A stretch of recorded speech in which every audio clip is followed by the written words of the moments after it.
বিসমিল্লাহির রহমানির রহিম। সুপ্রিয় দর্শক, প্রবাস বাংলা অনলাইন টেলিভিশনের প্রবাস সংলাপ অনুষ্ঠানে আপনাদের সবাইকে স্বাগত জানাচ্ছি। আমি মাফজাল রব্বানী। আশা করছি আপনারা যে যেখানে আছেন সবাই ভালো আছেন। আপনাদের সকলের সুস্থতা মঙ্গল কামনা করে আজকের এই গভীর রাতের অনুষ্ঠান শুরু করছি। যদিও এখানে ব্রিটেনে গভীর রাত, কিন্তু আমাদের এই অনুষ্ঠান হয়তো বিভিন্ন দেশ থেকে বিভিন্ন জায়গা থেকে আপনারা দেখছেন, সেই অনুযায়ী আপনাদেরকে শুভেচ্ছা জানাচ্ছি। আজকে প্রবাস সংলাপ অনুষ্ঠানটি স্পেশাল প্রবাস সংলাপ অনুষ্ঠান বলা যায়। প্রবাস বাংলা টেলিভিশনে খুবই কম আমরা এরকম বিশেষ মানুষদের আমরা পাই। বিদেশে যেহেতু আমরা বসবাস করি, আর বিশেষ করে ব্রিটেনে বসবাস করলেও আমরা নর্থ ইংল্যান্ডে বসবাস করি। আপনারা জানেন আমাদের স্টুডিওটি, আমরা অতিথি বাংলাদেশের যারা, বিশেষ করে বাংলাদেশের রাজনীতিতে যারা নক্ষত্র মতো পরিচয় তাদের দিতে হয় না, এরকম মানুষ যারা আসেন বেশিরভাগ লন্ডনেই চলে আসেন এবং ওখান থেকে চলে যান। কিন্তু আজকে সৌভাগ্যবশত আমরা আমাদের বাংলাদেশের রাজনীতিতে তরুণ প্রজন্মের কাছে এবং বাংলাদেশের সর্বস্তরের মানুষের কাছে যারা একটু আশার আলো দেখতে পায়, যারা তাদের প্রতি আশায় বুক বেঁধে রাখে, এরকম রাজনৈতিক যে কোনো দলেরই হতে পারেন তিনি, তো এরকম রাজনীতিক মানুষ চায় বাংলাদেশের রাজনীতিতে থাকুন। সেরকম এক ব্যক্তিত্ব আমরা আজকে এখানে পেয়ে আমরা এই সময়টিকে কাজে লাগাতে চাচ্ছি।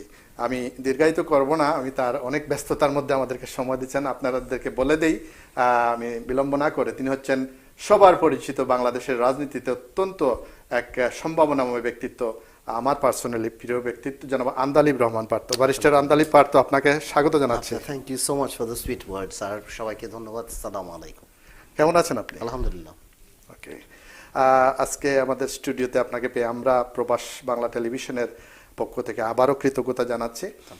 ব্যারিস্টার পার্থ, আপনি জানেন আমরা এই প্রবাস সংলাপ অনুষ্ঠানটি আমরা বিদেশে যারা আমরা বসবাস করি, ব্রিটেনে বসবাস করি, আমাদের একটা যোগসূত্র রয়েছে বাংলাদেশের সাথে খুব বেশি।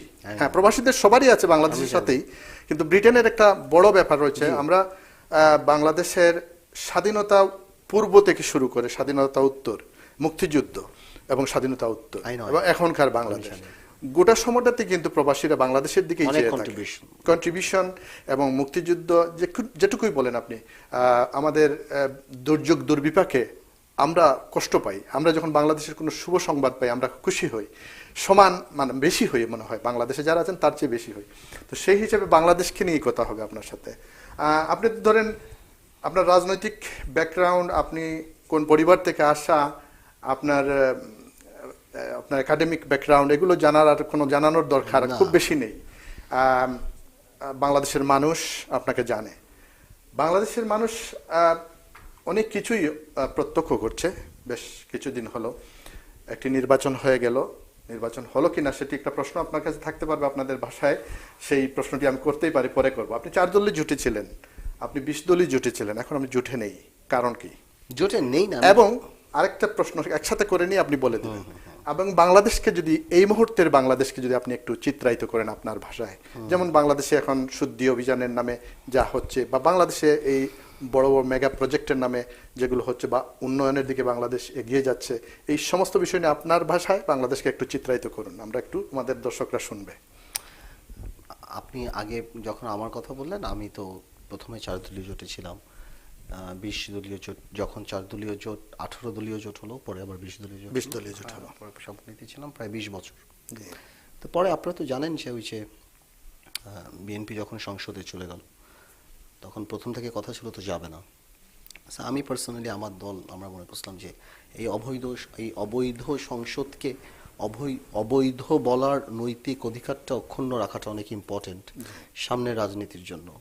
বিএনপি 120 দিন আমাদের সাথে একমত ছিল, শেষে হঠাৎ করে দেখা গেল যে হঠাৎ চলে গেল। তখন পলিটিক্যালি আমরা আর কি জোট থেকে বের হয়ে গিয়েছি। আর এখন যদি আপনি মনে করেন যে বাংলাদেশের অবস্থা কিরকম, country is like a human body, আপনার প্রত্যেকটা অর্গান ভালো থাকতে হবে। আপনি যদি সুন্দর করে আমি সাজিয়ে গুজিয়ে রাখি উন্নয়নের কথা বলে, it doesn't, your liver, kidney, everything must function well. বাংলাদেশের অবস্থাটা এরকম যে সুশাসন তো নাই বললেই চলে, করাপশন তো জানেনি কি র্যাম্প্যান্ট, চিফ জাস্টিস ভেগে যাচ্ছে, অন্য দেশে পলিটিক্যাল জালাম নিচ্ছে, আইন শৃঙ্খলা বাহিনী অনেক ধরনের করাপশনের সাথে জড়িত হয়ে গিয়েছে, দুর্নীতি কি অবস্থা, রাজনীতি নাই, সবচেয়ে বড় কথা বিরোধী দলের স্কোপ অনেক কম, ফ্রিডম অফ প্রেস না বলে ফ্রিডম অফ প্রেইজ বলা যায় আর কি অনেক ক্ষেত্রে বাংলাদেশে। হ্যাঁ, সো সবকিছু মিলে একটা হজবরল অবস্থা আছে আর কি। এই হচ্ছে বাংলাদেশ তো আপনার ভাষায়। আচ্ছা, যাই হোক, আমরা আপনি যে বললেন যে অবৈধ সংসদ, এইটাকে যদি একটু এক্সপ্লেইন করেন, অবৈধ এটা সংসদ explain এর কিভাবে কিছু অবৈধ না। সংসদ আপনি বলবেন এটা? না, আমার বলার কিছু না, এটা এটা যারা গভর্নমেন্টে আছেন তারাই বলেছেন। ইন আ সেন্স, তারা আপনি যখন বারবার নিজেকে বৈধ বলেন, তার মানে আপনার বৈধতার মধ্যে একটা প্রবলেম আছে, তাই না? বিকজ 2008-এর গভর্নমেন্ট তো নিজেকে একবারও বৈধ বলে নাই। তো এই গভর্নমেন্ট যখন বারবার বৈধতা প্রমাণ করার চেষ্টা করে, দেন দ্য কোয়েশ্চেন রাইজেস। এবার ইলেকশনটা একটা অত্যাধুনিক কায়দায় হয়েছে, আগের দিন রাতে নির্বাচন কমিশন পরবর্তীতে বলেছে এরপর আর রাতে ভোট যাতে না হয়, সেজন্য ইভেন কি ইভিএম চেঞ্জ হয়ে গিয়েছে। অনেক ধরনের reckless statements from the government side এটাকে অ্যাপারেন্ট করে দিয়েছে। এখন ওনাকে ইন্টেনশনালি করেছে না করেছে জানি না। যদি তাই অবস্থা, যদি তাই অবস্থা হয়ে থাকে, তাহলে বিরোধী দল হিসাবে আপনাদের তো ঐক্যবদ্ধ থেকে সেই অবৈধ সরকার, যদি আপনাদের ভাষায় বলা হয় অবৈধ সরকার, বা যেটি আপনি বলছেন নির্বাচন, যেটি প্রশ্ন তুলেছেন বা প্রশ্ন আছে, তাহলে তো ঐক্যবদ্ধ থাকাটা কি সমীচীন ছিল না? আপনি কেন জোট ছাড়লেন বা জোটে অ্যাক্টিভ নেই? আমি তো ঐক্যবদ্ধ 20 বছরই ছিলাম। আমরা তো I am the oldest political party after Jamaat Islami, যেহেতু জামাতে নিবন্ধন নেই, so আমি তো সবচেয়ে আগে থেকেই ছিলাম। বাট আমার ব্যাপারটা হলো যে আমাদের ইন্ডিভিজুয়াল কিছু স্ট্যান্ডিং তো আছে। আমি কোনোভাবেই এটা মানতে পারি না যে আপনার পলিটিক্সে কম্প্রোমাইজ হয়, ইটস আউট অফ কম্প্রোমাইজ, কিন্তু কোনোভাবেও আপনি মূল নীতিকে বিসর্জন দিয়ে কম্প্রোমাইজ করতে পারেন না। না, of course আপনার নির্বাচনের ট্যাগলাইনই ছিল হলো যে এই সরকারের অধীনে নির্বাচন সম্ভব না, আন্দোলনের পার্ট হিসাবে আমরা নির্বাচনে যাব। That purpose was fulfilled. বাংলাদেশের যে কেউ জানে যে এই নির্বাচন কিরকম হয়েছে। সো বিএনপি বা ঐক্যফ্রন্ট বা 20 দলীয় জোট হ্যাজ সার্ভ দ্যাট পারপাস। বিদেশ থেকে আরম্ভ করে, যেহেতু 5ই জানুয়ারি নির্বাচনে যখন আমরা যাই নাই, তখন Awami League could raise their voice and সে যে না আসলেই পারতো এটা ওইটা, এবং অনেকেই আমাদেরকে জিজ্ঞেস করেছে আপনারা কেন যাননি, গেলে হয়তো ভালো হতো, যে ক্ষমতাও যেতে পারতেন। বাট আমরা যেটা বলতাম যে এটা কোনোদিনও সম্ভব না, এটা আওয়ামী লীগ কেন, এটা বিএনপির অধীনেও হবে না, এই মাইন্ডসেটটাই নাই। আমি ওই দিনও একটা টেলিভিশনে বলেছি যে গণতন্ত্র হলো আসলে লাইন দিয়ে ভোট দেয়া না ভাই। গণতন্ত্র হলো যে শান্তিপূর্ণভাবে ক্ষমতা হস্তান্তর প্রক্রিয়াতে বিশ্বাস করা। আপনি কি মনে করেন আওয়ামী লীগ এটা বিশ্বাস করবে? করে না। তো কোন দলের অধীনেই হয় না। বিএনপিও তো সেরকম। এক্স্যাক্টলি। আর ইট হ্যাজ বিন প্রুভড যে মোটামুটি আমরা 5 বছর জনগণের উপর যতই কাঁঠাল ভাঙি, একটা দিন জনগণ পায় যেদিন আমাদের ভোট দেয়। বাট আওয়ামী লীগ এটাও নিয়ে গেছে। এতে সবচেয়ে বড় প্রবলেম হয়ে গিয়েছে এখন মানুষের কমিটমেন্ট চলে গিয়েছে। এই যে এত বড় বন্যা হলো বাংলাদেশে, শতখানিক লোক মারা গেল, বেশি, কোনো মানুষ তার এলাকায় যাচ্ছে না, কমিটমেন্ট নাই, বিকজ তারা জানে মানুষের ভোটে তো আর তারা নির্বাচিত হবে না। সো মানুষের কমিটমেন্ট কম হয়ে গেল, করাপশন বেড়ে যাচ্ছে। Because I know whether I am a corrupted person or not, it seriously doesn't matter. আচ্ছা, একটি জিনিস আমি আপনার কাছে জানতে চাই, করাপশনের ব্যাপার যেটি বলছেন, এই প্রসঙ্গটি যদি আমরা একটু হাইলাইট করতে চাই। বর্তমানে তো প্রধানমন্ত্রী জিরো টলারেন্সের কথা বলেছেন দীর্ঘদিন, তো এই নির্বাচনের আগেও বলেছেন এবং পরে বলেছেন জিরো টলারেন্স থাকবে মাদক, দুর্নীতি, সন্ত্রাস, এর সমস্ত বিরুদ্ধে। এবং বাহ্যিকভাবে আমরা যেটা দেখতে পাচ্ছি, উনি ঘোষণা দিয়েছেন ছাত্রলীগকে একটা পানিশমেন্ট দিলেন, ছাত্রলীগ সভাপতি, সেক্রেটারি, এরপর আপনার যে যুবলীগের প্রতি উনি অঙ্গুলি নির্দেশ করলেন, এবং সেই কনসিকুয়েন্সেস আমরা দেখতে পাচ্ছি। তো এই জিনিসটা কি আমরা সাধুবাদ জানাতে পারি না, বা এটাকে কোনো কিছু ভালো কিছু লক্ষণ দেখেন? আমি যে জিনিসটা মনে করি যে আপনি সাধুবাদ জানাবেন কি না জানাবেন এটা যার যার ব্যক্তিগত ব্যাপার। আমি যুবলীগের ইস্যুতে পরে আসছি, কিন্তু শোভনা রাব্বানির ব্যাপারটা বলি। শোভনা রাব্বানি 80 কোটি টাকা না 85 কোটি টাকা ঘুষ চেয়েছে, এখানে প্রবলেমটা কোথায়? মানে তারা তো সিস্টেমের বাইরে না। আচ্ছা, তারা যখন দেখছে 7,000 কোটি টাকা বেসিক ব্যাংক খেয়ে ফেলতেছে, দরবেশরা 30,000 কোটি টাকা খেয়ে যাচ্ছে, 1 লক্ষ কোটি টাকা পাচার হয়ে যাচ্ছে। মুজিব কোট আগে বসির টেলার্স বানাতো, এখন দেখা যাচ্ছে ব্রিয়নি বানাচ্ছে, আরমানি বানাচ্ছে। ও মহাসচিবদের হাতে রোলেক্স ঘড়ি, সবাই লাইফস্টাইল চেঞ্জ হয়ে যাচ্ছে। মহিউদ্দিন খান আলমগীর ব্যাংক খেয়ে ফেলছে, এ গাড়ি নিয়ে গেছে, এ ওইটা নিয়ে গেছে, এ লুট করছে। ওদের দোষটা কোথায়? Part of the system. ওদের এখন ডিপেন্ড করে আপনার আদর্শ কি বঙ্গবন্ধু, না আপনার নামে আদর্শ বঙ্গবন্ধু, না আপনার বাস্তবে আদর্শ এই ধরনের পুঁজিবাদী বা এই ধরনের ব্যাক পলিটিক্স করা আপনার আওয়ামী লীগের বা যা বলেন আপনার যারা মন্ত্রী হওয়া চায়। তো না, ওরা চিন্তা করছে যে ওরা যেটা যে কারণে বলছে যেটা আমাদের প্রাপ্য, When do you say it's প্রাপ্য? When you start ন্যায্য। ন্যায্য। So when he said that, আমি চিন্তা করছি যে তার মানে ও বিলিভ করে যেটা তো আমার প্রাপ্য। না, জাহাঙ্গীরনগর বিশ্ববিদ্যালয়ের ছাত্র দলের যে না, না, আমি তার যে ইন্টারভিউটা আপনি শুনেছেন হয়তো। আমি শোভন রাব্বানির কথা বলতেছি যে তারা চিন্তা করতেছে যে আমরা এটা এই যে যারা ক্যাসিনো যুবলীগের কথা আপনি বলতেছেন বা যে ক্যাসিনো নিয়ে যে শুদ্ধ অভিযান চলছে, এটা তো অনেক বছর ধরে চলতেছে এই ক্যাসিনো, 8-10 বছর। কারণ এগুলি যারা করতেছে, সম্রাটের নাম আসতেছে বা যার যার নাম আসছে, কারণ এরা তো আর পাওয়ার প্ল্যান্টের ক্যাপাসিটি প্রাইসের মতো চালাক না যে 8,000 কোটি 10,000 কোটি টাকা সিঙ্গাপুর পাঠিয়ে দিয়ে বিলিয়নিয়ার হবে, আচ্ছা। বা একটা ব্যাংক খাওয়ার মতো চালাক না। So এরা পারে তো লোকাল ব্যবসা করতে, আচ্ছা। তারা লোকাল চিন্তা করছে ক্যাসিনো সেলস মোর, তাদের মতো করে। I can see the money.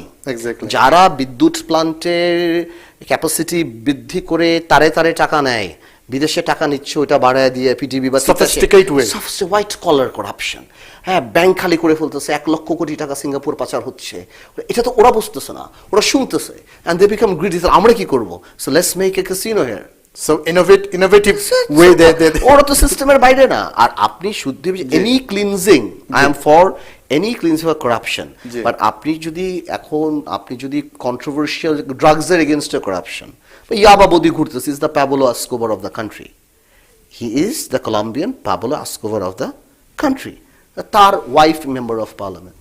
আপনি দরবেশ যারা কন্ট্রোভার্সিয়াল শেয়ার মার্কেটে, তারা পার্লামেন্টে এমপিদের নামে এত কথা, এত কোটি কোটি তারা।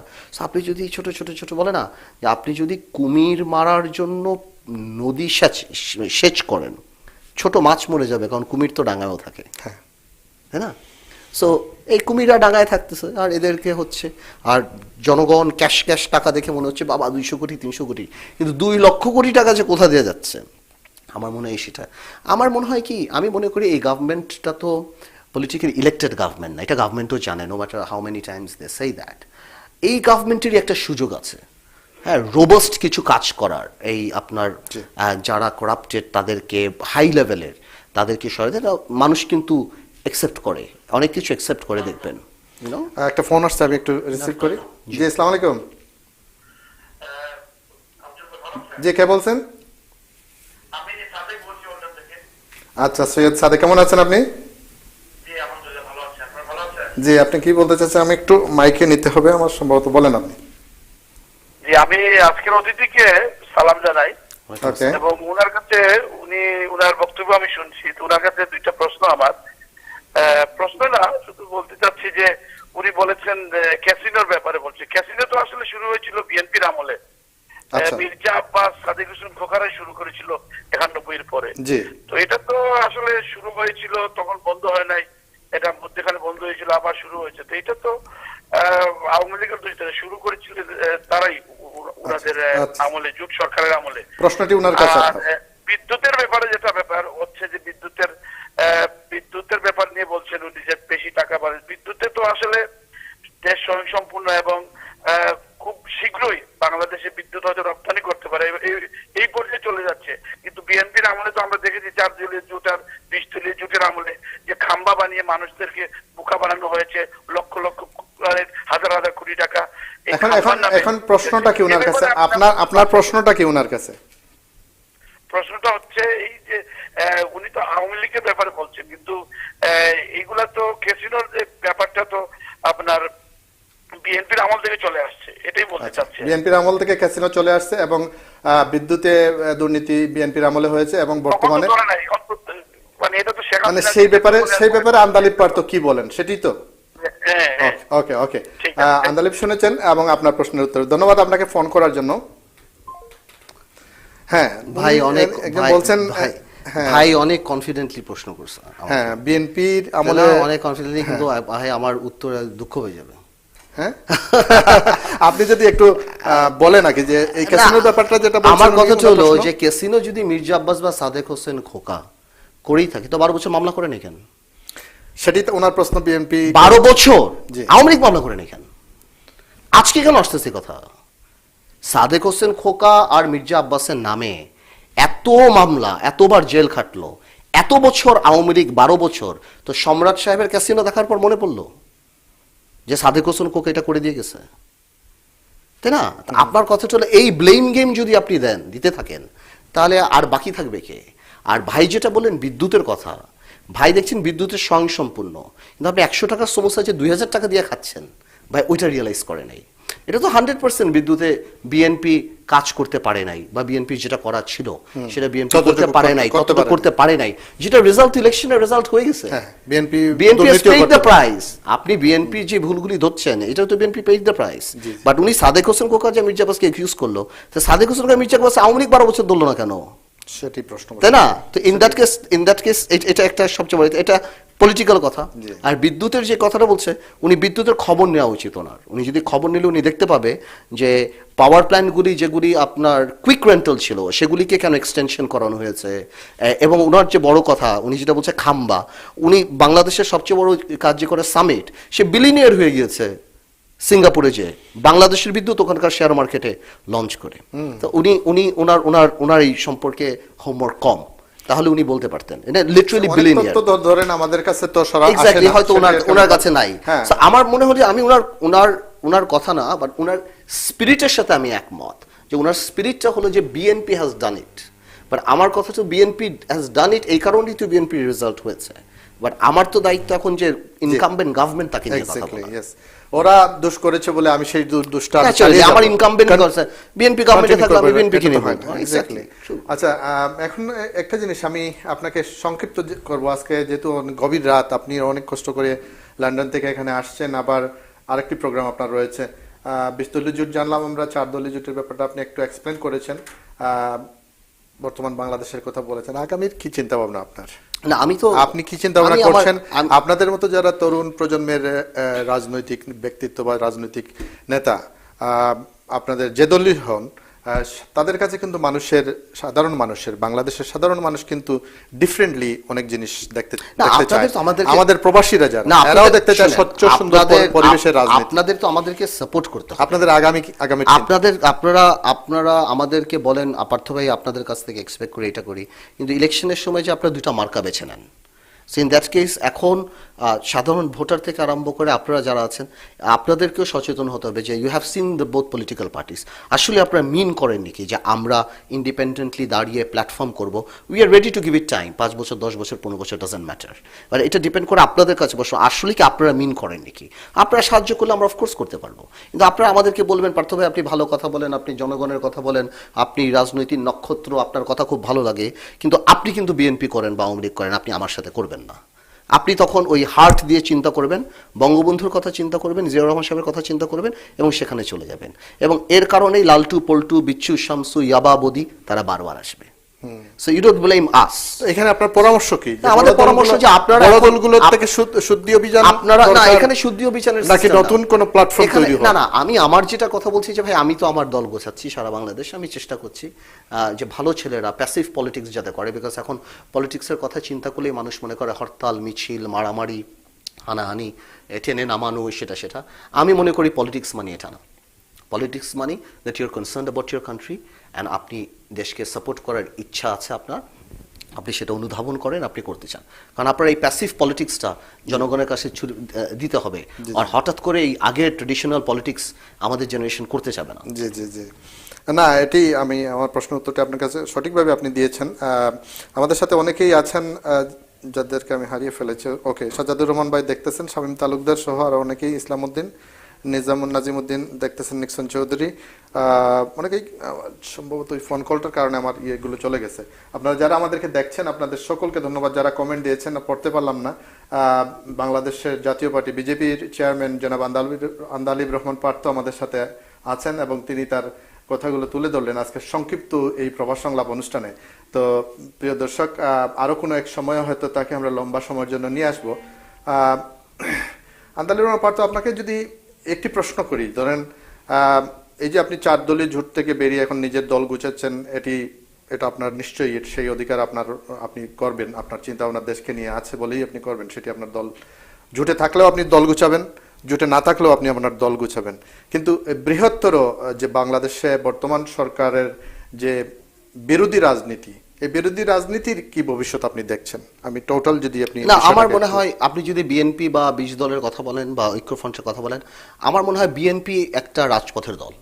হ্যাঁ, আমি বিএনপি নিয়ে এমন কোনো কথা বলবো না, বিকজ আমি তাদের সাথে ছিলাম, এটা সমীচীন হবে না যে আমি মানে ওইভাবে আমি সমালোচনা করব। বাট আমার কাছে মনে হয় বিএনপি রাজপথের দল, হঠাৎ করে কেন জানি বিএনপি অ্যাম্বাসি ভিত্তিক আর ইন্টেলেকচুয়ালদের দল হয়ে গিয়েছে। হ্যাঁ, যেটা হয়তো বিএনপির নেতাকর্মীরাও সেই জিনিসটা সাথে হয়তো সিকোয়েন্সটা মিলাতে পারছে না।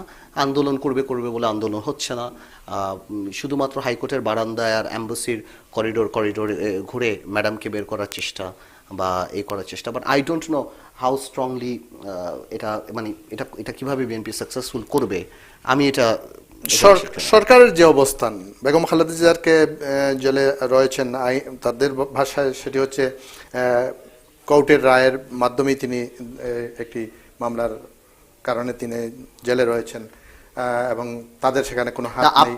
কিন্তু তাদের যেখানে স্ট্যান্ড, এখান থেকে আপনি কি সচরাচর আপনি দেখতে পাচ্ছেন কি অদূর ভবিষ্যতে খালেদা জিয়ার মুক্তি বিএনপির আন্দোলনের মাধ্যমে অথবা কোর্টের মাধ্যমে নিয়ে আসতে পারবে? এখানে কোর্টের তো প্রশ্নই আসে না। এই দেশে চিফ জাস্টিস রাতের বেলা ভেগে যায়, অন্য দেশে পলিটিক্যাল অ্যাসাইলাম নেয়, তো সেখানে তো আপনি কোর্টের কথা আপনি চিন্তা করতে পারেন না। আমি তো বারবারই বলি যে রাজনৈতিক খালেদা জিয়া বা বিএনপি চেয়ারপারসন খালেদা জিয়া, তারেক রহমান বলেন ভাইস চেয়ারম্যান, বা ইভেন কি বর্তমান প্রধানমন্ত্রীও যদি বিরোধী দলীয় আসনে কখনো আসবে, উনাদের ভাগ্য নিয়ন্ত্রিত বা পলিটিক্যাল ইস্যু নিয়ন্ত্রিত হয় কোনো নির্বাহী আদেশের খোঁচায় বা কোনো আদালতের আদেশে না। পলিটিক্যাল নেত্রী এনারা, পলিটিক্স দিয়ে জনভিত্তি, এম্বাসির করিডোরে বাদাম খেয়ে বসে বসে আর ওই হাইকোর্টের বারান্দায় কোনো জাজের ক্ষমতা আছে যে খালেদা জিয়া বেল দিয়ে পলিটিক্যাল প্রেশার ছাড়া? ইটস ইম্পসিবল, এটাই বাস্তব। এটাই সম্ভবত আমাদের দেশের জন্য আমি বলবো যে এক ধরনের দুর্ভাগ্য। যাই হোক, আমরা চাইবো বাংলাদেশে সুন্দর একটা সুস্থ পরিবেশের রাজনীতি আসুক, আপনাদের মতো পরিচ্ছন্ন রাজনীতিবিদ বাংলাদেশের নেতৃত্বে আসুন, সেটাই আমরা চাইবো।